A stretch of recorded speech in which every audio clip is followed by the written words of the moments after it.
Welcome to citizens pulse. నేను మీ రాజేష్.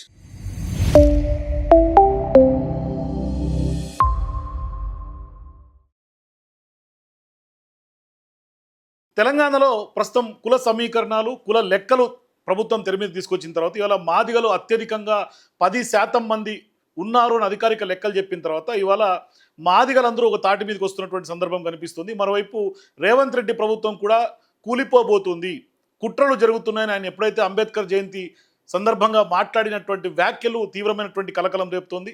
మరోవైపు తాజాగా మాజీ మంత్రి మోత్కుపల్లి నరసింహులు గారు చేసినటువంటి వ్యాఖ్యలు తెలంగాణ రాజకీయాల్ని షేక్ చేస్తున్నటువంటి పరిస్థితి కనిపిస్తుంది. సో నిజంగా రేవంత్ రెడ్డి ప్రభుత్వం కూలిపోబోతుందా? మరి వెనకాల కుట్రలు చేస్తున్నటువంటి ఎవరు? మరి ఆ 10% కమిషన్ వసూలు చేస్తున్నటువంటి మంత్రి భాగవతం ఏంటి? మాట్లాడదాం.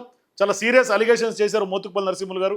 మరోవైపు ఆయన కాంగ్రెస్ పార్టీలో ఉంటూనే పదవుల కోసం, అవకాశాల కోసం రాజకీయాల్లో మాదిగల ప్రాధాన్యత పెరగాలని ఆయన కొట్లాడుతున్నటువంటి నేపథ్యంలో ప్రస్తుతం మోత్కుపల్లి నరసింహులు గారు సీనియర్ పొలిటీషియన్, మాజీ మంత్రివర్గులు మనతో పాటు జాయిన్ అవుతున్నారు. మాట్లాడదాం. నమస్తే మోత్కుపల్లి గారు. సార్, ఏం సార్ ఇవాళ మీరు కాంగ్రెస్ పార్టీలో కొనసాగుతున్నారు, మాదిగలు అత్యధికంగా ఉన్నారనేది గవర్నమెంట్ లెక్కలు చెప్తున్నాయి, మీరేమో కొట్లాడుతున్నారు. ఎట్లా చూడాలి ఈ వ్యవహారాన్ని? కాంగ్రెస్ మాదిగలు తెచ్చుకున్న ప్రభుత్వం అది. మాదిగలు తెచ్చుకున్న ప్రభుత్వం కాబట్టి ఆ ప్రభుత్వాన్ని కాపాడే ప్రయత్నంలో భాగమే నేను మాట్లాడుతున్నటువంటిది. కాబట్టి మరి తెచ్చుకున్నోనికి కొట్లాడే హక్కు కూడా ఉన్నది కదా, హక్కుల కోసం. అందుకనే ఇవాళ మా జాతికి ఏమీ రావటం లేదు, ప్రభుత్వం సరి అయినటువంటి పద్ధతిలో పదవులు ఇవ్వటం లేదు, మమ్మల్ని గౌరవించటం లేదు. ఒక్క మాల కులస్తులకే పైనుంచి మరి ఎవరిస్తారో కానీ ఒక్కొక్క కుటుంబంలో 3 సీట్లు, 2 సీట్లు పార్లమెంటు వాళ్ళదే, అసెంబ్లీ వాళ్ళదే. ప్రభుత్వమే వాళ్ళు నడిపిస్తున్నారు, రేవంత్ రెడ్డి నడిపించటం లేదు, ప్రభుత్వమే వాళ్ళు నడిపిస్తున్నారు. కాబట్టే మరి పార్టీ బాగుండాలంటే పరిపాలన కూడా నీతిగా ఉండాలి కదా. మరి నీతిగా లేనటువంటి మనుషులను పెట్టుకుంటే రేవంత్ రెడ్డి గారు మళ్ళా రావాలనుకుంటే ఎట్లా రాగలుగుతాడు? ఆయన ఒక విధంగా రాకుండా చేయటమే కదా ఈ పథకం. ఇది పద్ధతి కాదనేది నేను చెప్తున్నటువంటి వర్షం. కానీ మీరు తెచ్చుకున్న ప్రభుత్వం అంటున్నారు, కానీ ఇవాళ డైరెక్ట్గా అలిగేషన్స్ చేస్తున్నారు, ప్రభుత్వం కూలిపోబోతుంది అంటున్నారు, 10% కమిషన్. నా ఉద్దేశం ఏంటంటే ఇట్లాంటి మనుషులు ఉంటే, అవినీతి పరులు ఉంటే 10% ఒక ₹1,00,000 ఉంటే 10,000 రూపాయలు 10%, 10,000 రూపాయలు ఇస్తే కానీ పని కాదు. వినరా? 100 కోట్ల పని ఉంటుంది, 50 కోట్ల పని ఉంటుంది, 1000 కోట్ల పని ఉంటుంది. ఇక 10% అంటే ఎంత తీసుకుంటున్నట్టు వాళ్ళు? ఈ లెక్కన సర్పంచులు కానీ, ఎంపీటీసీలు కానీ, గ్రామాలలో ఉన్నటువంటి ఏ వ్యక్తిని అడిగినా 10% ఇచ్చే తప్ప మా పని అయితే లేదనేటువంటిది ఇవాళ కోడెక్కుస్తున్నటువంటి పరిస్థితి. ఇది ఎంతకాలం దాస్తారు? దీని గురించి రేవంత్ రెడ్డి గారు ఎందుకు పట్టించుకోవటం లేదు అనేది నేను చెప్తున్నటువంటి వర్షన్. కాబట్టి ప్రభుత్వం అన్నప్పుడు కొంత నీతి అయితే ఉండాలి కదా. అసలు నీతే లేకుండా బజార్లను పెట్టి ఏదో దుకాణం ఓపెన్ చేస్తే ఎట్లా? అవినీతి దుకాణం ఓపెన్ చేస్తే ఎట్లా? ఇది మంచి పద్ధతి కాదు. ఇది పూర్తిగా మరి ప్రజలకు వ్యతిరేకమైనటువంటి వాతావరణం వస్తుంటే, అవును రేవంత్ రెడ్డి గారు మళ్ళీ రావాలని ఆయన కొన్ని పనులు, మంచి పనులు చేసి ఉండొచ్చు. కానీ దాని ఫలితం ఉండాలంటే మంత్రులు బాగుండాలి కదా. నీ అనుకున్నోళ్ళు, ఈ గోతులతో పెట్టేవాళ్ళు, వాళ్ళు ముఖ్యమంత్రులు కావాలని కలలు కంటున్నారు కదా. రేవంత్ రెడ్డి ముఖ్యమంత్రి అయిన తెల్లారి నుంచే వాళ్ళు కలలు కంటున్నారు. ఆ కళలో భాగమే ఈయన ఇబ్బంది పెట్టే ప్రయత్నం. ఒకటి, మమ్మల్ని ఏం చేస్తాడు, ఏం చేయలేడు ఆయన అనేటువంటి పద్ధతిలో వాళ్ళు ఈ కరప్షన్ అనేది చేస్తున్నటువంటి పరిస్థితి. కానీ ఇంత మీరు బహిరంగంగా మంత్రులందరూ కరప్షన్ అని మాట్లాడుతున్నారు కదా, ఏ రోజు అంతర్గతంగా మాట్లాడినటువంటి సందర్భాలు లేవు రేవంత్ రెడ్డి గారితో కానీ, లేకుంటే ఏఐసిసి పెద్దలతో కానీ? ఎవరితో మాట్లాడాల్సిన అవసరం ఉన్నా వాళ్ళు నాకు అవకాశం ఇవ్వనప్పుడు నేనేం చేస్తా? అవకాశం ఇవ్వనప్పుడు ఖచ్చితంగా నేను ప్రజల దృష్టికి, ప్రభుత్వ దృష్టికి తీసుకొస్తాయి. ఇది అవునా కాదా వాళ్ళు తెలుసు. ముఖ్యమంత్రి చెప్పాలి, అది ఆయన అవినీతి పరుడు కాదు, నీతిమంతుడే అని చెప్పని. నాదేం పోయింది? ప్రజలలో ఉన్న టాక్ చెప్తున్నా, ఇది నా వ్యక్తిగతం కాదు. ఇవాళ తెలంగాణ జిల్లాల్లో ఏ మూల పోయినా అవినీతి పరుడు, అక్రమంగా మా కడుపు కొట్టి లంచాలుగా తీసుకుంటున్నాడు. ఎవరైనా అది ఎవరో మీరే చెప్పాలి. అదే నేనే అంటున్నా. మరి జనం అనుకుంటున్నటువంటి 10% ఎవరు అంటే మీరు క్వశ్చన్ మార్క్ వేసి వదిలేస్తే జనాలు కన్ఫ్యూజన్ అయ్యే అవకాశం ఉంటుంది. ఎవరనేది మీరు చెప్పాలి. ఏం లేదు, నువ్వు అమాయకుడు. ఇప్పుడు మీరు వివేక్ వెంకట స్వామి పేరు మీరు స్పష్టంగా చెప్పారు, ఆ కుటుంబంలో ఎన్ని పదవులు ఉన్నారో చెప్పారు. ఆ 10% కమిషన్ ఎవరో చెప్పాలి కదా అంటున్నా. బట్టి విక్రమార్క ఇంట్లో కూడా 2 అని చెప్తున్నా కదా. ఆ ఇంట్లో 2, ఈ ఇంట్లో 3. అసలు రిజర్వేషన్ మొత్తం వారి రెండిళ్లలోనే ఉన్నది. ఈ ఫస్ట్ కుటుంబము వివేక్, రెండో కుటుంబము బట్టి, మూడో కుటుంబం రేవంత్ రెడ్డి అనుకోవాలి ఇక మనం. ఎందుకంటే ఆయన ఆయన ఆయన ముందు వరుసలో లేడు పరిపాలనలో కూడా, వీళ్ళే ఉన్నారు. కాబట్టి నేను అనేది ఏంటంటే, మరి రేవంత్ రెడ్డి గారు ముఖ్యమంత్రిగా ఆయన పరిపాలన బాగుండాలంటే నీతివంతమైనటువంటి పరిపాలన కూడా ఉండకపోతే కష్టమవుతుంది అని నేను చెప్తున్నా ఆయన. కానీ కుటుంబ పాలన గతంలో ఏ కాంగ్రెస్ పార్టీ అయితే విమర్శన చేసిందో ఇవాళ కూడా కుటుంబ పాలన 3 కుటుంబాలు నడుస్తున్నాయని మీరు ఆరోపణలు చేస్తున్నారు. అవునబ్బా, నేను అనేది ఏంటంటే, రేవంత్ రెడ్డి అంటే ఆయన ఒక ముఖ్యమంత్రి, ఆయనకు 12 రకాల పనులు ఉంటాయి ఏమండి. కాబట్టి ఆయనకు కొంత వెసులుబాటు అనేది ఉంటుంది, అది దాన్ని మనం కాదనలేము. ఎందుకంటే పార్టీని నడపాలి కాబట్టి. వీళ్ళకేం పోయి కాలం అండి, 10% ఇస్తే తప్ప మేము పని చేయమంటే పని ఎట్లా కావాలి? ఇంట్లో ఓటానికి కూడా చెప్పులు ఇడిచిపోవాలి. సెల్ ఫోన్ ఈయనకి ఎవడని శత్రువు? ఎస్సీ కదా అతను, ఎస్సీ కదా. ఓ రాజభవన్లో ఉండి రాజులను తిట్టే మనము నువ్వే రాజభవన్లో ఉండి ప్రజలకు నువ్వు దర్శనం కూడా ఇవ్వడం కష్టమైతే ఎట్లా ఇది? అంటే ప్రజాభవన్లో ఉన్నటువంటి డిప్యూటీ సీఎం జనాలకు కలుస్తలేడా? కలుస్తుండ అడుగు, జనాన్ని అడుగబ్బా, జనాన్ని అడుగు. ఆయన ఫోన్ చేస్తే ఫోన్ లేపడు ఆయన కూడా. అబ్బే, కానీ ప్రజాభవన్లో ప్రతినిత్యం ప్రజా సమస్యలు తెలుసుకుంటామంటున్నారు కదా మీ ప్రభుత్వం. ప్రజాభవన్ వేరు, ఇప్పుడున్న మంత్రి వేరయ్యా బాబు. ప్రజాభవన్ అనేది ఒక బంగ్లాపై, అది ఒక మూలకు అది కూడా అవి చేస్తారేమో. కానీ ఆయన 10% ఆయనకి ఇవ్వకపోతే ఏ పని కాదు అనేటువంటిది ఈ రాష్ట్రంలో ఉన్నటువంటి పరిస్థితి. కాబట్టి రేపు గవర్నమెంట్ రావాలంటే ఇంత అవినీతి పరులు ఉన్నప్పుడు రేవంత్ రెడ్డి గారు మళ్ళీ రావాలని కోవటం అది భ్రమనే కదా. కాబట్టి అటువంటి వాళ్ళ మీద మీరు యాక్షన్ తీసుకుంటే ప్రజలకు నమ్మకం వస్తుంది ప్రభుత్వం మీద. కాబట్టి ఆ మంత్రి ఎవరు అనేది నీకు తెలిసిన తర్వాత తెలియదా మరి? అదన్నా చెప్పాలి ముఖ్యమంత్రి గారు. తెలిస్తే తెలుసని చెప్పాలి. నేను అంటున్న క్లియర్గా 10% ఇస్తే తప్ప ఆయన పనిచేయడు. మరి ఇంత పర్సెంట్ లంచం ఎక్కడికి వెళ్ళి తెచ్చేయాలి వాళ్ళు? ఎట్లా సాధ్యం? అయినా సరే లబో దిబో మొత్తుకుంటున్నారు బయట. ఇంత అవినీతి మయమైనటువంటి పరిస్థితి ఉంటే రేవంత్ రెడ్డి గారికి మైనసే కదా అది. రేపు పరిపాలన తేవాలంటే ఎట్ట తేగలుగుతాడు ఇంత అవినీతి పనులను ముంగడ పెట్టుకొని? మరి ఏ నమ్మకం చెప్తున్నాడు 2039లో మళ్ళీ? అది ఆయన చెప్తున్నాడు. బట్ ఇంత వెనకనే ఈ రకమైనటువంటి దుర్మార్గులు ఉన్నారనే పరిస్థితి తెలిసినా ఆయన యాక్షన్ తీసుకోలేకపోవడమే బాధాకరం. అందుకనే యాక్షన్ తీసుకోమని చెప్తున్నా. మాదిగ మహాశక్తి తరపున నేను క్లియర్గా చెప్తున్నా, అతను దుర్వినియోగం చేస్తున్నాడు. ఆ మంత్రి బ్లాక్మెయిల్ చేస్తున్నాడు ముఖ్యమంత్రి గారిని.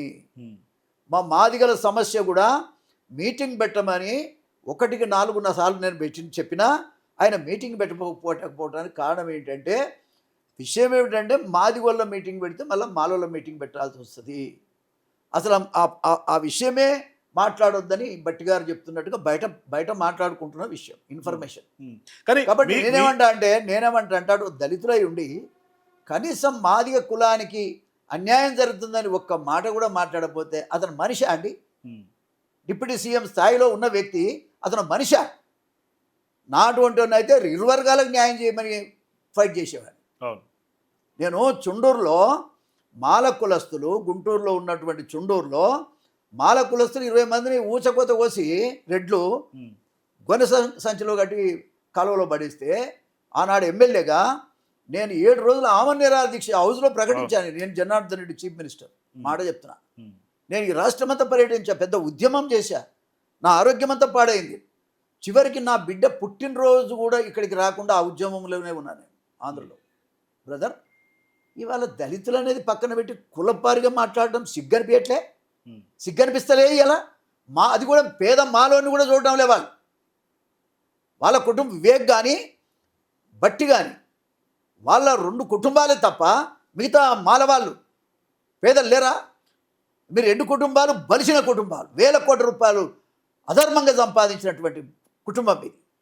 మీరు ఏ విధంగా అందరికి మాదిగలకు అన్యాయం చేసిరి, ఈవెన్ పేద మాలలకు కూడా న్యాయం చేయబడుతుంది. మీరు ఏ రకంగా న్యాయం చేస్తారు? ఇప్పుడు మోత్కుపల్లి అసలు ఒక దళితుడు ఒక్క నిమిషం, దళితుడు ఒక దళితుడు ఉండాల్సిన పద్ధతిలో ఉన్నాడా బట్టి చెప్పండి నాకు. ఇంటికో పేదవాడు పోతే కలుస్తాడు ఆయన ఇంట్లోకి రాని అన్నటువంటి పరిస్థితిలో ఆయన ఉన్నాడంటే ఏ స్థాయిలో ఉన్నాడు. ఓ పెద్ద భవన్లో ఉండి, రాజభవన్లో ఉండి ఆ చిలుక బయటికి వెళ్ళది. ఆ చిలుక బయటికి వెళ్ళది. ఎప్పుడు వెళ్తుంది అంటే ఎటు వెళ్తుంది అంటే ఎప్పుడు వెళ్తుంది అంటే 10% ఉంటే వెళ్తుంది బయటికి, లేకపోతే వెళ్ళదు ఆ చిలుక. కానీ మీకు ఆ రెండు కుటుంబాల టార్గెట్ బట్టి వివేక్ కుటుంబం. మా కులాల్లో ఎవడైనా సరే, మాది కూడా అయినా సరే, మాలోడైనా సరే, అరే కొంచెం సింపుల్గా ఉండాలనే, కొంచెం సింపుల్గా ఉండాలి. అందరికీ మీలాంటి సింప్లిసిటీ వస్తుందా మోతుపల్లి గారు? అయ్యా అందరికీ మీలాంటి సింప్లిసిటీ వస్తుందా? రావాలి. నేర్చుకున్నప్పుడు నువ్వు లీడర్గా ఉండకూడదు. మన జాతికి అన్యాయం జరుగుతుంది. మాలోనికైనా అన్యాయం జరుగుతుంది, మాదిగోనికైనా అన్యాయం జరుగుతుంది. ఇది మంచిది కాదు కదా. మీరు మంత్రులుగా ఉండవలసిన స్థాయిలో ఇదా ఉండేది పద్ధతి. కోట్లు సంపాదించడమే మీరు ఆలోచన కింద పెట్టుకుంటే పేదోడికి ఏం న్యాయం జరుగుతుంది? మీ ఇంటికి రావాలంటే 10% ఉండాలి, లంచం ఇవ్వాలి, ఎడికెళ్ళి తెచ్చేయాలి. మరి ఇప్పుడు రేవంత్ రెడ్డి గారు ప్రభుత్వం కూలిపోతుందా మీరు చెప్పినట్టుగా? అరే మళ్ళీ అవినీతి పనులు ఉంటే కూలకేం చేస్తాయి తండ్రి? అవినీతి ఉంటే మచ్చ అందరికి వస్తుంది కదా. రేవంత్ రెడ్డి గారి ప్రభుత్వం ఎట్లా ఉంది అని అడుగుతారు కదా. మరి ఇటువంటి అవినీతి పనులు ఉంటే రాబోయే కాలం ఎట్లా ఉంటుందో చెప్పలేరా? నేను అనేది ఏంటంటే ముఖ్యమంత్రికి కొంత వెసులుబాటు కల్పించేటువంటి పద్ధతిలో మంత్రులు ఉండాలి, కొంత న్యాయం చేసే మంత్రులు ఉంటే ముఖ్యమంత్రి గారు చెప్పుకోవాల్సిన. సార్ ఇక్కడ మీకు బట్టి గారు చేసే అవినీతి కనిపిస్తుంది, కానీ పొంగులేటి చేసే అవినీతి అయినా రేవంత్ రెడ్డి గారు కుటుంబం చేసే అవినీతి కనిపిస్తుందా? నేను ఒక మాట చెప్తా, వాళ్ళంతా అవినీతి పరులే అనుకుందాం. అవినీతి పరులే అని రోజు మాట్లాడే దళితుడు కూడా ఇంత పెద్ద ఎత్తున అవినీతి చేస్తే ఇంకా వాళ్ళ నానుడు ఎందుకే బాబు? వాళ్ళు మొదటి నుంచి ఎట్టుండో దేశం అని తెలుసు కదా. అంటే వాళ్ళకు కూడా ఆ బ్రాండ్ వేస్తారు. మళ్ళీ అదే అంటావు కదా. మొదట ఈ వర్గాల నుంచి వచ్చినటువంటి నాయకులు ఎట్లున్నారు, మన వర్గాలకు న్యాయం చేస్తుండ్రా లేదా అనేది నా క్వశ్చన్. కాబట్టి ఇవాళ ఉన్న పరిస్థితులలో మా కులానికి, మాదిగ కులానికి కూడా అడ్డం పడుతున్నాడు. కొంతమంది గోతులు తవ్వుతున్నాడంటే ఇదే మరి. నేను పని చేయాలనుకుంటే నన్ను జైలిస్తలేరని చెప్తున్నాడు ముఖ్యమంత్రి గారు. మొన్న కూడా మాదిగల ఎంప్లాయీస్ మీటింగ్ పోయి నన్ను జైలిస్తలేరని చెప్పిండే. మరి చేయలేనోడు ఎవడు మాకు వ్యతిరేకం అంటే బట్టి వివేక్. కానీ చేయాల్సింది నేనే కదా. మళ్ళీ అదే మనదేమా ఓ డిప్యూటీ సీఎం స్థాయిలో ఉండి వద్దంటుంటే రోజు కొట్లాడుకుంటారా? మనం అనుకుందాం, కొట్లాడుకోలేరు కదా. కానీ రేవంత్ రెడ్డి గారు మాట నెగ్గించుకుంటారు, ప్రతి అంశంలో నెగ్గించుకుంటారు. నరేంద్ర రెడ్డికి రాజ్యసభ ఇచ్చిన వ్యవహారంలో చూసుకున్నా మా దళితుల విషయంలో మాత్రం మాదిగోళ్లకు న్యాయం జరిగినటువంటి పరిస్థితి కనబడుతున్నది. దానికి కారకులు ఎవరంటే బట్టి విక్రమార్క, వివేక్. మన వర్గీకరణ విషయంలో వర్గీకరణ అయినాక కూడా వివేక్ మీటింగ్ పెట్టి వాళ్ళ ఇంట్లో ఎంతమంది ఉంటే అంతమందికి టికెట్లు ఇవ్వాలా. మీ దగ్గర వేల కోట్ల రూపాయల మాట నిజమే, మీ అయ్యా అనేక అవినీతి కార్యక్రమాలు సంపాదించిన మాట కూడా నిజమే. వాస్తవంగా వాళ్ళ అయ్యను బయట పెడుతుంది ఈయనే ఇప్పుడు వివేక్. ఇన్ని వేల కోట్లు ఎడికెళ్ళి వచ్చినాయి మీకు? నేను అడుగుతున్నా. ఉండని ఎంతనో కొంత సంపాదించుకొని గారు ఇదా ఒకవేళ ఉన్నాయా అనుకుందాం. పక్క కులస్తుడు మీరు లీడర్ అంటే అందరికీ, దళితులందరికీ లీడర్గా బతకాలి. ఈయననేమో బట్టి విక్రమార్క కులం కూడా మాలగా, ఆయన మాల దాసరి. ఎన్నోట్లుంటాయి వాళ్ళ అంటే నాకు తెలిసి ఒక 200,000 ఉంటే ఉంటాయేమో. అది కూడా హార్డ్గా మొత్తం తెలంగాణ మీద అంతే. ఇక మిగతా మాలోళ్ళకంతా పంగనామాలు పెడుతున్నారు పాపం. అదేవిధంగా వివేక్ వెంకటస్వామి కూడా మాల కాదు, అతను పంబాల అనేది జనరల్గా చెప్తున్నటువంటి విషయం. అందరూ అనుకుంటున్నారు ఒరిజినల్ మాల కాదు, ఒరిజినల్ ఈయన కాదు, ఆయన కాదు. కానీ అసలు మాలోళ్లకు పంగనామాలు పెడుతున్నారు. దానికి తోడు మాదిగోళ్ళను అయితే మొత్తం తొక్కేస్తున్నారు. రోజు ఆ ముసుగులో మాదిగలు తొక్కేస్తున్నారు. ఇది న్యాయం కాదు. ప్రజాస్వామ్యంలో అత్యధిక ఓటర్సు జనాభా ఉన్న వాళ్లకు న్యాయం జరగాలంటే ఆ వర్గాల నుంచే నాయకత్వం రావాలి. ఉమ్. వాళ్ళకి ప్రేమ ఉంటుంది ఆ వర్గాల మీద. కానీ ఇవాళ 10% అబోవ్ ఉన్నటువంటి మీరు అత్యధికులుగా ఉన్నటువంటి తెలంగాణ సమాజంలో మాదిగలు మీ ఓట్లు మీరు వేసుకుంటే ఎట్లా అనేది మీరు చేసినటువంటి స్టేట్మెంట్, మా ఓట్లు మేమే వేసుకుంటాం అంటే మీకు మిగతా వాళ్ళ ఓట్లు అవసరం లేదు, మీరు ఇట్లని బీసీలేమో మా ఓట్లు మాకే కావాలని మాలో తీన్మార్ మల్లన్న లాంటి వాళ్ళు మాట్లాడి మీకు అర్థం కాదు విషయం. మా ఓట్లు మా వాళ్ళు మేము మిగతా వర్గాలతో పోటీ పడతలేము, వ్యతిరేకం కాదు. మాల కులస్తులకు జనాభా లేకపోయినా వాళ్ళకి సీట్లు తెచ్చుకుంటారు, వాళ్ళు గెలుస్తారు. ఉమ్. ఎట్లా గెలుస్తున్నారు? పార్టీ పేరు మీద గెలుస్తారు. ఓట్లు ఎవరు వేస్తారు? మాదిగోళ్ళు వేస్తారు మెజారిటీ. మాదిగోళ్ళు కనుక ఓట్లు వేయకపోతే పార్టీలు కూడా ఆలోచిస్తాయి కదా, ఉమ్. అరే మాలయానికి ఇస్తే గెలవడు కాబట్టి మాదిగోనికి ఇస్తారు. ఏ పార్టీ అయినా మాదిగ అతనికి ఇస్తారు జనాభాను బట్టి. అప్పుడు ఆటోమేటిక్గా మా కులం సంఖ్య పెరుగుతుంది కదా, దాని అర్థం అది. ఉమ్. ఇంకా వేరే వాళ్ళు ఓటేయొద్దు, మేము వేరే వాళ్ళకు ఓటేయమనేది కాదు ఇక్కడ. మా రిజర్వేషన్లలో 19 సీట్లు ఉన్నాయి. 19 సీట్లకు మేమే పోటీ చేయాలి, మేమే గెలవాలి. పార్టీల టికెట్లు మా వాళ్ళకి వేయాలి అనేది మా కోరిక. పార్లమెంట్ ఉంది, 3 సీట్లు ఉన్నాయి, 3 సీట్లు కూడా మాకే ఇవ్వాలి, మేమే గెలవాలి. 50 ఏళ్ళు మేము వెనకబడి ఉన్నామయ్యా మాలోళ్ళ కంటే. ఉమ్. మరి 50 ఏళ్ళు వెనకబడినటువంటిది ముందుకు రావాలంటే వాళ్ళకు అధిక ప్రాధాన్యత ఇస్తే తప్ప రారు. ఉమ్. అడక్క తినకాడు ఉన్నాం మేము బిచ్చగాలలాగా. మా హక్కెటు పోయింది? మాకు ఉండాల్సిన హక్కులు మాకు ఉండకుండా దోసుకుంటున్నాడు ఎవడు అంటే వీళ్ళే. కానీ ఇవాళ మీరు అసలు పార్లమెంటేరియన్స్ లేరు, అసెంబ్లీలో మా ప్రాతినిధ్యం లేదంటున్నారు. కడియం కావ్య మాదిగే కదా, ఆమె కాదు కాదు అదే కదా తెలివైనటువంటి బుద్ధి లేని వ్యవహారం. కడియం మా కులం కాదు. ఇంకా అతని చరిత్ర చెప్పాలంటే చాలా కాలం నుంచి చెప్తూనే వచ్చిన నేను, అవును. ఇప్పుడు అవసరం లేదు. విషయం ఏంటంటే కావ్య కాదు, ఉమ్. బట్టి కులంలో ఉన్నటువంటి వాళ్ళు మాలదాసరి, వీళ్ళేమో పంబాల అనేటువంటిది మాకు వస్తున్నటువంటి ఇన్ఫర్మేషన్. కావ్య ఏంటిది సార్? కావ్య ఏమిటనేది ఆమెను అడగాలి, కానీ నన్ను అడగొద్దు. ఇక ఆడపిల్ల మీద నేను కామెంట్ చేయలేను. కానీ ఇవాళ 33% రిజర్వేషన్లు వస్తే మా మాదిగలకు అయితే రాలేదయ్యా. మా మాదిగలకు 3 సీట్లు రాలేదు, మాకు ఇయ్యలేదు, పని కట్టుకొని ఇయ్యలేదు. ఇవ్వకుండా చేసింది కూడా వీళ్ళే.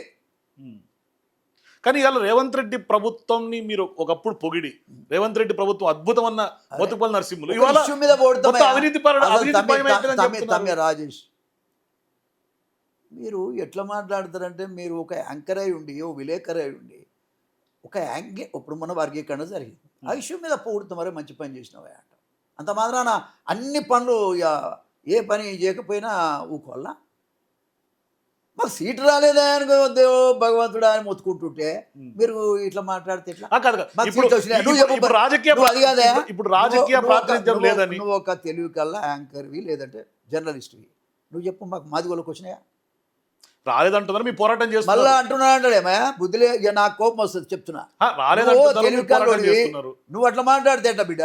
మీకు రావాలనే కోరుకుందాం, మళ్ళా రావాలనుకోరు. జనాభా దామాషా ప్రకారం రావాల్సిందే. కష్టం నీకు ఎంక్వైరీ.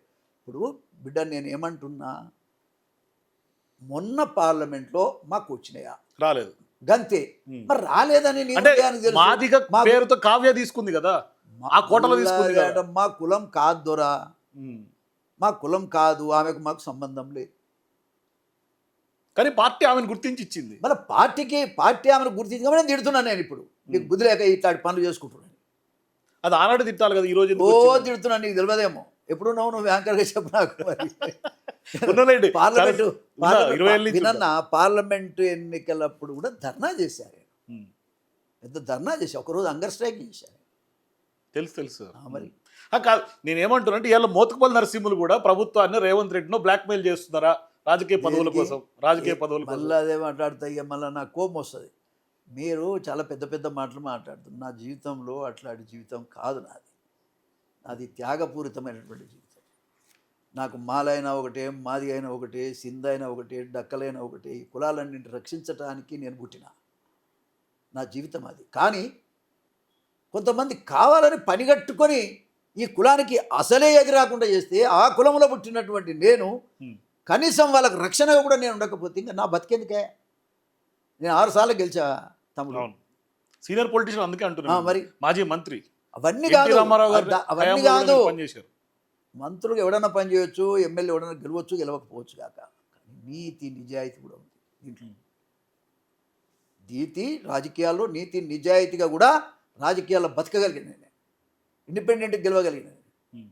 ఈ మునగాలు గాలి వస్తే ఉంటారు, గాలి లేకపోతే పోతారు. సరే ఏంటి సార్ గాలి ఇప్పుడు గాలి వచ్చేనేమో అధికారంలోకి వస్తే కాదు కాదు, సంపాదించుకుంటారు. మాదిగ మహాశక్తి ఆ. మాదిగ మహాశక్తి పేరుతో మీరు ఇవాళ తెర మీదకి వచ్చి ప్రజల్లోకి వెళ్తున్న క్రమంలో ఏంటి మీ డిమాండ్స్ ఏంటి, ఏం చేయబోతున్నారు? మా డిమాండ్స్ ఇందులో క్లియర్గా రాశాం.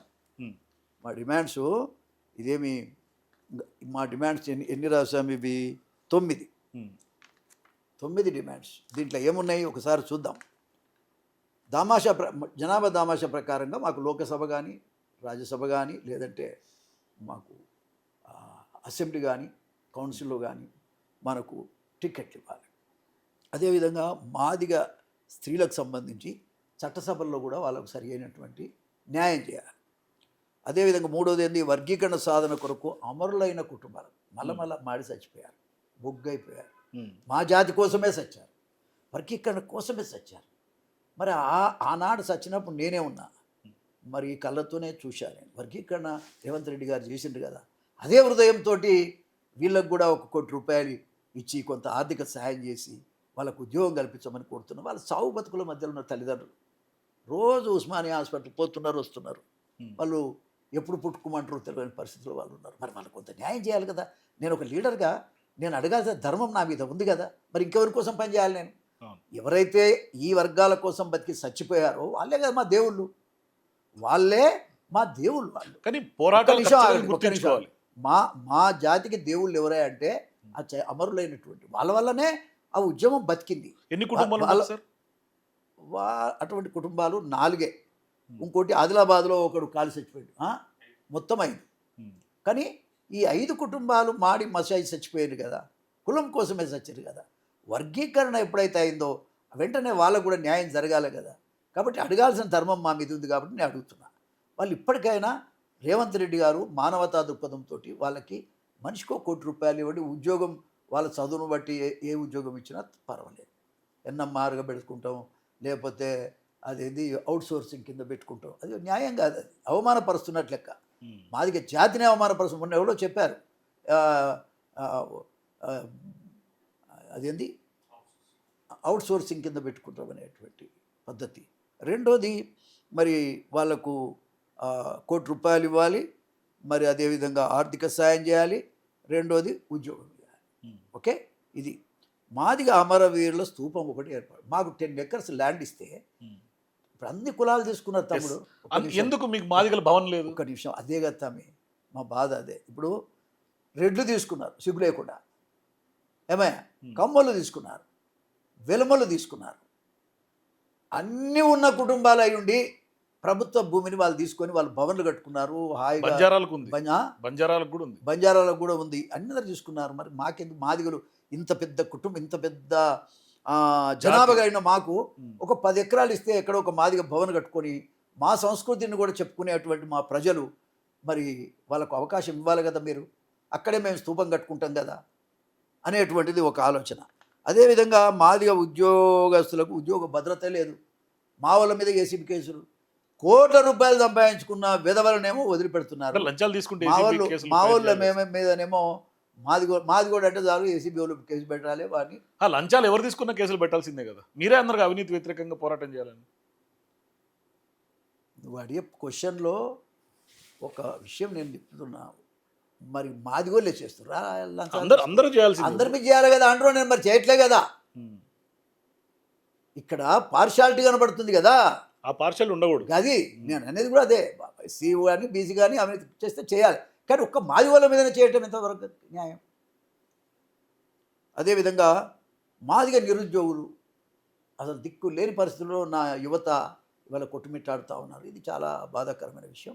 వాళ్ళకు ఉద్యోగ అవకాశాలు కల్పించాలి. ఏదైనా వృత్తిపరమైనటువంటి ఇప్పుడు మాకు లిడ్ క్యాప్ ఉంది.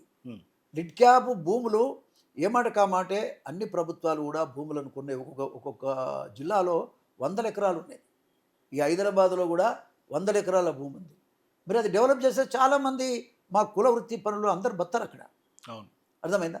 ఆ భూములన్నీ అన్యాక్రాంతం చేసుకొని బట్టి విక్రమార్క కూడా ఆ భూములలో కూడా మాదిగోలో ఉన్న భూములను ఎవరికో పెట్రోల్ బంక్ కోసమా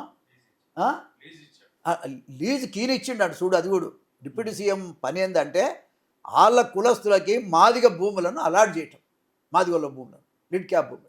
ఎంతవరకు న్యాయం ఇది? అడపోయి ధర్నా చేస్తాను నేను, ఇంకో చూస్తున్న వారం 10 రోజులు. ఇది ఎంతవరకు న్యాయం?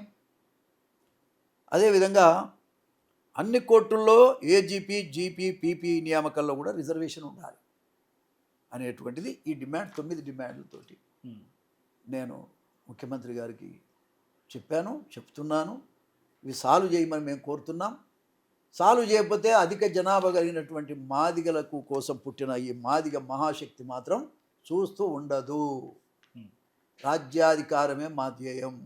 రాజ్యాధికారం అంటే మీద ముఖ్యమంత్రి కావాల్సిన అవసరం లేదు, కానీ మేము కూడా చట్టసభలలో అన్నిట్లలో మా రేషియో ప్రకారం మేము ఉండాలి, మీ వాటా మీకు కావాలి. ఇది నా డిమాండ్. కానీ ఇప్పుడు మీరు పోరాటం చేస్తామని చెప్తున్నారు, దీక్ష చేస్తామంటున్నారు. మీ పోరాటం రేవంత్ రెడ్డి ప్రభుత్వం మీదన, బట్టి విక్రమార్కకు సంబంధించినటువంటి అవినీతి మీదన, మీ యొక్క జాతికి సంబంధించినటువంటి హక్కుల కోసం? మా జాతికి సంబంధించినటువంటి హక్కుల కోసం మొదటిది, అన్యాయం ఎక్కడ జరిగితే వాళ్ళ మీద మాట్లాడతాం, తప్పకుండా ప్రభుత్వ దృష్టికి తీసుకొస్తాం. ప్రభుత్వానికి కూడా చెప్పేది ఏంటంటే కాంగ్రెస్ను బతికించాలని కోరుకుంటున్నాను. మీరు ఈ పనులు చేస్తే కాంగ్రెస్ పార్టీ ఏడుంటుంది సార్? వచ్చేసారి డిపాజిట్లు రావు ఎవరికి. కానీ ఇవాళ మీ యొక్క 10% మాదిగలు కాంగ్రెస్ పార్టీకి అండగా బాబు, అదే 10% అంటుంది. 10% మాదిగలు కాంగ్రెస్ పార్టీతో ఉన్నారా? ఉండరుగా. ఏ పని చేయకపోతే ఎట్టుంటారా? మాకు ఆకలి అవుతుంది, బువ్వ పెట్టరా అంటే బువ్వ పెట్టకపోతే మేము ఎట్టుంటారా? ఎట్లా ఉంటారు? సో దీన్ని అల్టిమేటంగా తీసుకోవాల్సినటువంటి అవసరం ఖచ్చితంగా. రేవంత్ రెడ్డికి, రేవంత్ రెడ్డి కనుక మా సమస్యలు పరిష్కారం చేయకపోతే, మమ్మల్ని ఓన్ చేసుకోకపోతే రాబోయే కాలం మేము కూడా ఆయనతో ఉండే పరిస్థితి ఉండదు కదా. ఇందిరాగాంధీ మంచిదే, మాకు రాహుల్ గాంధీ మంచిదే, వాళ్ళ పేరు మీదనే ఓట్లు వేస్తున్నారు మా వాళ్ళు వాస్తవంగా. కానీ వాళ్ళ పరిస్థితి ఏంటంటే వీళ్ళు చేస్తున్నటువంటి దుర్మార్గపు రాజకీయాల వల్ల నా కులం బలైపోతుంది. ఇప్పటి నుంచి నా కులం బలైపోకుండా చూసుకోవటమే ఈ మాదిగ మహాశక్తి యొక్క ముఖ్య ఉద్దేశం. మాదిగలంతా ఏకం కావాల్సినటువంటి అవసరం ఉంది. ఏ పార్టీ వాళ్ళైనా మాదిగ కులస్తుడు మాదిగలకే సపోర్ట్ చేయాలి, మాదిగ ఓటు మాదిగలకే వేయాలి, వేరోనికి వేసే ప్రశ్నే లేదు, వేయకూడదు అని మాత్రమే నేను నా కులానికి విజ్ఞప్తి చేస్తాను. మీరు రేవంత్ రెడ్డి గారు ఓన్ చేసుకోకపోతే మా దారి మేము చూసుకుంటాం, అంతే కదా. ఊగ పొద్దాక మరి ఏంటి నెక్స్ట్ మీ దారి మీరు చూసుకుంటే కాలం వచ్చిండ్రు, ఇప్పుడేం తొందరపడుతున్నావు? ఇంకేం 2 ఏళ్ళే ఉంది, 2 ఏళ్ళనే చెప్పాలి. ఇప్పుడు చెప్తారా పొలిటీషియన్ ఎవడన్నా? చెప్పరు. అంటే గతంలో కేసీఆర్ దళిత బంధు చేసిండు, ఆనాడు కూడా కేసీఆర్ బాగుందనే చెప్పినాం. ఆ స్కీమ్ బాగుంది, ఆర్థికంగా బలోపేతం. వినండి వాస్తవంగా కేసీఆర్ 10 లక్షలు ఇచ్చే స్కీమ్ కూడా చాలా బాగుంది, కాదనటానికి వీలు లేదు. అట్లా అంత ధైర్యం కూడా ఎవడు చేయడు నాకు తెలిసి. వీళ్ళు కూడా 12 లక్షలు ఇస్తామన్నారు, ఏమైంది? అదే అంటున్నారు, దళిత 12 లక్షలు ఇస్తామన్నారు, ఏమైందని నేనే అడుగుతున్నా. కానీ ఆ స్కీమ్ మంచిదే, కానీ అది ఎన్నికల ముందే పెట్టడం వల్ల అది ఫెయిల్ అయింది. మాదిగలు ఏంది, మాదిగలు ఏంటంటే కొంతమందికే ఇస్తున్నారు, మాకు ఇస్తారో లేదో అనేది ఎన్నికల ముందే చేయకూడదు. ఇట్లాంటివన్నీ కూడా గవర్నమెంట్ రాగానే వెంటనే ఇది అందుకుంటే 5 సంవత్సరాల రిజల్ట్ అనేది కనబడుతుంది, జనం కూడా ఓన్ చేసుకుంటారు. కాబట్టి ఎన్నికలప్పుడే అది ప్రవేశపెట్టడం వల్ల ఆ స్కీమ్ ఫెయిల్ అయింది. కానీ స్కీమ్ అంత ధైర్యంగా పెట్టగలిగినటువంటి వ్యక్తి కూడా లేడు. సో ఇవాళ రేవంత్ రెడ్డి మేనిఫెస్టోలో పెట్టిన హామీలు అందరూ అడక్క తిన్నట్టు బిచ్చగాలలాగా బతికేటువంటి స్థితి నుంచి అమీర్లుగా మారేటువంటి అవకాశం ఆ స్కీమ్ వల్ల వస్తుంది. కానీ ఆ స్కీమ్ రాంగ్ టైంలో పెట్టాడు ఆయన, దానివల్ల దెబ్బతిన్నాడు. కానీ ఇవాళ మేనిఫెస్టోలో పెట్టినటువంటి అన్ని హామీల్లో కూడా రేవంత్ రెడ్డి ఫెయిల్యూరే కనిపిస్తుంది. ఒకటి ఫ్రీ బస్సు, 1-2 మినహా మిగతావన్నీ కూడా ఫెయిలే కనిపిస్తుంది. వినండి, ఎన్ని చేసిండ్రు, గుడ్ విల్ లేకపోతే ఏం చేసినా వేస్ట్ సార్. మరి చంద్రశేఖరరావు 10 లక్షల రూపాయలు మామూలా సార్? ఆ ఎమ్మెల్యేలు ఎవరైతున్నారో వాళ్ళే లంగలు 3 లక్షలు తీసుకొని 7 లక్షలు ఇచ్చిండ్రు వాళ్ళకు. అన్ని వాళ్ళందరికీ టికెట్లు ఇస్తే మళ్ళీ వచ్చేసారి కూడా ఓడిపోతారు వాళ్ళకి కనుక. టీఆర్ఎస్ పార్టీ లంగలు. పోయినసారి ఎమ్మెల్యేలు ఎస్సీ ఎమ్మెల్యేలు అయి ఉండి కూడా ఎస్సీ బెనిఫిషరీస్ దగ్గర డబ్బులు తీసుకున్నారు. తీసుకున్న వాళ్ళ గురించే నేను మాట్లాడుతున్నా. లంగల్, దానివల్ల పార్టీ దెబ్బ తినిపోయింది. సో ఇవాళ తెలంగాణలో ఆల్టర్నేట్ ఏం కనిపిస్తుంది సార్? ఎందుకంటే మీరు అంటున్నారు రేవంత్ రెడ్డి ప్రభుత్వం హామీలు గుడ్ విల్ లేదు. ఇప్పటికీ రేవంత్ రెడ్డి గారికి అవకాశం ఉంది. గుడ్ విల్ లేదంటున్నారు కదా. అరే మళ్ళా గుడ్ విల్ మళ్ళీ సంపాదించుకోవచ్చు కదా, అది ఎంతసేపు అండి. నువ్వు తప్పు చేశావు, నేను పక్కన పెట్టిస్తే ప్రజలకు మంచి పని చేసిండ్రా అనుకుంటారు. కానీ మంచి చేయని చెడు చేయని ఎంబడి పెట్టుకునే పోతుంటే ఎవడు అన్నట్టు శనిదేవుడు ఎంబడి వస్తూనే ఉంటాడు, అది దెబ్బతింటాడు. సో ఇప్పుడు రేవంత్ ఎంట పడుతుంది ఆ నీడ చేది. అంతే కదా, అంతే కదా. సో భవిష్యత్తు ఏం కనిపిస్తుంది సార్ తెలంగాణ రాష్ట్ర రాజకీయాలు? భవిష్యత్తు ప్రస్తుతానికి శూన్యమే కనబడుతుంది. ఏం కనబడుతుంది అంటే ఏం చెప్పాలి? అంటే రాజకీయంగా అంటే వ్యాక్యూమ్ ఎట్లా కనిపిస్తుంది, ఎవరికి కనిపిస్తుంది? వాక్యం అంటే ఇప్పుడు ఉన్న ప్రభుత్వం సరి చేసుకుంటే చేసుకోవచ్చు. ఆయన వయసున్నోడు, ఉమ్. వయసున్నోడు కష్టపడే పైకి వచ్చాడు. మా కానీ మీలాంటి వాళ్ళు కూడా గుర్తించట్లేదు కదా, ఏదో స్టేజ్ మీద నరసింహులు అన్న అని మాట్లాడటం తప్ప మీకు అవకాశాలు ఎక్కడ ఇస్తున్నారు? వినండి, నేనేమి పిచ్చోని కాదు. నేనేందంటే మా కులాల్లో నాలాంటినే విస్మరించడమే కాదు, నాకు టికెటే రాకుండా చేసిన దొరలు, రెడ్డి దొరలు. ఉమ్. కాబట్టి ఇవన్నీ ఇష్యూస్ ఉన్నప్పటికీ ఇప్పుడున్న పరిస్థితులలో పెద్ద మనం చేసుకొని మా 3 పార్లమెంట్లు ఏమే దగ్గర దగ్గర 19 అంటే మాకు 12, 13 అసెంబ్లీ మాకే ఇవ్వాలి. ఇప్పటికైనా వాళ్ళు మనసు మార్చుకొని రాజ్యసభ ఏది రేపు వచ్చిన కౌన్సిల్, ఇప్పుడు కార్పొరేషన్లు వస్తున్నాయి వేస్తామని చెప్తున్నారు, 10 ఇవ్వండి మాకు. ఉమ్. మాకు ఇంట్లో అవకాశం లేదు కదా, ఈ కార్పొరేషన్లలో కూడా 10 ఇవ్వండి మా కానీ కులానికి. కులాల పంచాయతీ అయితే లేదు సార్ తెలంగాణలో. బీసీలో దిక్కు, మాలలో దిక్కు, ఎస్సీలో అరే అడగాలండి, అడగాలే. బీసీలు అడగాలి, అన్ని కులాలు అడగాలి, వాళ్ళ హక్కుల కోసం వాళ్ళు పోరాటం చేసుకోవాలి. వాళ్ళ హక్కులను సాధించుకున్నప్పుడే కదా, లేకపోతే ఇస్తారండి వీళ్ళు. ఇంత మాత్రము బీసీలు కానీ ఎస్సీలు కానీ అడుగుతున్నారు కాబట్టే కొన్ని సమస్యలు పరిష్కారం అవుతుంది, లేకపోతే ఎవరిస్తాడు సార్? పోరాటం కానీ సోషల్ జస్టిస్ కాంగ్రెస్ తోనే సాధ్యం అని చెప్పారు ఎన్నికల ముందు చెప్పారు. తర్వాత కాంగ్రెస్ పార్టీ రాహుల్ గాంధీ లాంటి వాళ్ళు సోషల్ జస్టిస్ కోసం రాహుల్ గాంధీకి ఏమేరకాయలు చేసే ఏదో పనులు రాహుల్ గాంధీ గారి దాకా ఎవడు పోనిస్తాడు? అక్కడంతా కట్టుదిట్టమైనటువంటి కంచె ఏర్పాటు చేసుకుంటారు, కోటరీ సపరేట్ అంతే. కాబట్టి ఆ లోపల దాకా పోవాలంటే వీళ్ళు ఓడిస్తే కదా. కానీ రాహుల్ గాంధీ తెలియకుండా జరుగుతుంది, ఎందుకంటే ఇక్కడి నుంచి సంచులు రాహుల్ మోస్తున్నారు గాంధీ అంటారు. ఏం తెలియదు, వాళ్ళ పాపం తెలియదు వాళ్ళకి ఏం తెలియదు. ఇప్పుడు ఒక ఇంట్లో 3 అనేటువంటిది వాళ్ళు చర్చ చేసి ఇచ్చినట్ట, ఉమ్. వాళ్ళకేం తెలియదు, వాళ్ళకి ఇప్పుడిప్పుడే తెలుస్తుంది. వాళ్ళకి కానీ మీరు అన్నట్టుగా ఒకే కుటుంబంలో మూడిచ్చి మూడేళ్ళు ఇంకా కొంతమందికి అదే అడ్డుగా అవుతున్నటువంటి సందర్భాల్లో ఏమంటారు పదవుల కోసం? అంతే కదా. ఇప్పుడు బట్టి ఇంట్లో 2, 3 ఇవన్నీ తెలుస్తాయి, వాళ్ళకు కూడా తెలుస్తాయి. గవర్నమెంట్ దెబ్బతింటుంటే వాళ్ళు కూడా వీడు కురుకొస్తారు, అప్పుడు అన్ని విషయాలు తెలుస్తాయి. సో మీలాంటి వాళ్ళు జనాల్ని జాగృత పరుస్తూనే ఉండాలి, నాకు అంతే. తెలిసి ఏం జరిగిందని చెప్తుండాలి. అంతే కదా తమ్ముడు. ఖచ్చితంగా మాదిగ జాతికి, నా కులస్తులకి, నా మాదిగలకి స్వతంత్రం వచ్చిన కాడికి వెళ్ళి కూడా మాకు నష్టమే జరుగుతుంది.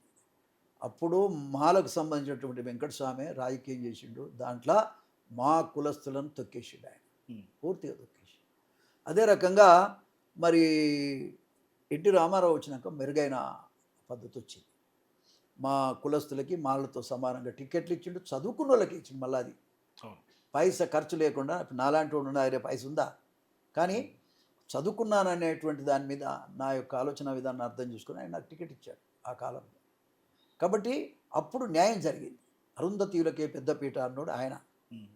మాదిగలకు పెద్దపీట వేయటం కంటే సమానమైన పీట వేసి మాదిగల్ని కూడా సంరక్షించిన నాయకుడు ఎన్టీ రామారావు. ఇందిరాగాంధీ గారు కూడా మా ఎస్సీలకు న్యాయం చేయాలి, అందరికీ న్యాయం చేయాలని చెప్పినప్పటికీ ఆమె దేశం మొత్తం పరిపాలన చేయాలి, ఈ ఆంధ్రప్రదేశ్ ఎక్కడ చూసుకుంటారు సార్, ఈ వెంకటస్వామి అన్నట్టు ఆయన అడ్డం తగిలి వాళ్ళ కులస్తులనే చూసుకుంటే తప్ప మాదిగ కులస్తులను చూడలేదు ఆయన. దానివల్ల నా కులం చాలా దెబ్బతిన్నది, అది భర్తీ చేయాలని నా ఉద్దేశం. సో ఇప్పుడు రేవంత్ రెడ్డి గారు ఎట్లాగో పట్టించుకోరు, ఎందుకంటే పట్టించుకున్నటువంటి దాఖలా కనిపిస్తలేదు. పట్టించుకోరా, ఆయన ఏమి పట్టించుకుంటలేదు, పట్టించుకుంటాడు చేద్దామన్న అభిప్రాయం. పట్టించుకోకపోతే పట్టించుకోకపోతే ఎదురు తిరుగుతామయ్యా, తిరుగుబాటు. తిరుగుబాటే. సో తిరుగుబాటు పక్క అనుకోవాలి, జెండా తిరుగుబాటు పక్క కాదే. ఆయన సరి చేసుకోకపోతే కదా మనం చెప్పేది. టైం దానికి టైం ఉంది కదా, డెడ్ లైన్ ఉండాలి. ఎన్నికల దగ్గరకు వచ్చినాక లెక్క ఒక 6 నెలల ముందు, అప్పటిదాకా మీ పోరాటం ఇట్లా సాగుతుంటుంది. అంతే కదా. ఎన్నికలు లేనప్పుడు ఏం ఆడతాం. థ్యాంక్ యూ మోతుకుపల్లి గారు. నమస్తే. సో మొత్తం మీద అత్యధికంగా ఉన్నటువంటి మాదిగలకు ఖచ్చితంగా అవకాశాలు ఇవ్వాలి, కేవలం కొన్ని కుటుంబాలు మాత్రమే లబ్ధి పొందుతున్నాయి, మొత్తం మాదిగలకు గండి కొడితే పరిస్థితుంది అనేది ఖచ్చితంగా చెప్తారు. మరోవైపు రేవంత్ రెడ్డి గారు కూడా ఖచ్చితంగా జరుగుతున్నటువంటి పరిస్థితులు బట్టి ఆయన మేల్కోవాల్సినటువంటి అవసరం ఉంది, లేదు అంటే మునిగిపోయే పడవలాగా రేవంత్ రెడ్డి ప్రభుత్వం కూడా మునిగిపోతుంది అని మోతుకుపల్లి గారు హెచ్చరిస్తున్నారు. చూద్దాం ఏం జరగబోతుందో. For more videos please watch citizens pulse.